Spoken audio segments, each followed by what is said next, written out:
আবার আক্রমণে এখানে ঝেনক ঝেনক ঝেনক ঝেনক রাত্রিমণি বাধা হয়েছেন ঝেনক, কিন্তু বেচারা রাখতে পারলেন না, বল চলে গেল সীমানার বাহিরে। কোন ধরনের ঘটনা আমরা চাই না। আমরা চমৎকার আয়োজন করেছি আপনাদের সুস্থ বিনোদন দেওয়ার জন্য, যেটা ফুটবল বিনোদন। সুপ্রিয় দর্শক মণ্ডলী, মনে রাখবেন মানুষের হলো বড় জিনিস জীবন চলার পথে। আপনি যতই ওই নাপা ক্যাপসুল, যতই গ্যাসের ওষুধ খান না কেন, আপনার সবচেয়ে বড় হাসি, বেশি বেশি হাসতে হবে। এই তিনটা জিনিসের মধ্যে বড় সমানে হেরে যাওয়া।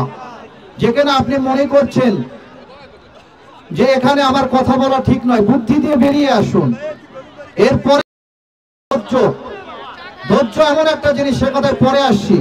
আবার আক্রমণ সাদিয়া 17 খেলোয়াড়, এই অবস্থায় বল পেয়েছেন জ্যোতি, কিন্তু জ্যোতি বল পেয়েছেন জ্যোতি রাইট উইং ব্যাক পজিশন থেকে আলতো করে বাড়ানোর চেষ্টা, বাধা হয়ে দাঁড়ালেন প্রতিপক্ষের খেলোয়াড়।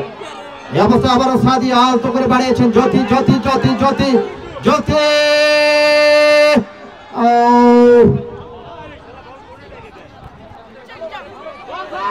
আবার আক্রমণের রচনায় আলেফা বিকেএসপি খেলোয়াড় শক্তভাবে প্রাচীর হয়ে দাঁড়ালেন এশিতা।